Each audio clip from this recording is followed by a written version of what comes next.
একদিন এক জঙ্গলের ভিতরে এক গরুকে বাঘ প্রচন্ড ধাওয়া করলো। গরুটি ভয় পেয়ে যার প্রাণপণে ছুটতে লাগলো। দৌড়াতে দৌড়াতে গরুটি সামনে একটি নদী দেখতে পেয়ে নদীর ভিতরে ঝাঁপ দিল। ভাগ্যক্রমে নদীর ভিতরে ছিল না পানি, শুধু ছিল কাদা আর বালি। বাঘও গরুর পিছন পিছনে এসে নদীর ভিতরেই ঝাঁপ দিল। ঝাঁপ দেওয়ার পরে দুইজনেই গেল কাদার ভিতরে আটকে। তখন বাঘ গরুকে বলল, তুই কেন এই কাদার ভিতরে নামলি? তুই যদি ডাঙায় থাকতি কত মজা করে কত আয়েশ করে তোকে খাইতে পারতাম। এখন তো আর আমি মজা করে খাইতে পারবো না। এখন তুইও মরবি, আমাকেও মারবি।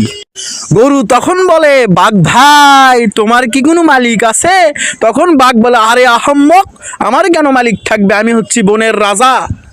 গরু তখন বলে, আমার কিন্তু মালিক আছে, সে এসে ঠিকই আমাকে সন্ধ্যার সময় উদ্ধার করবে এবং লোকজন জড়ো করে তোমাকে উল্লাস করে পিটিয়ে মারবে। ওহে মুসলমান, তোমরা ভয় পেও না, তোমারও একজন মালিক আছে ওপরে।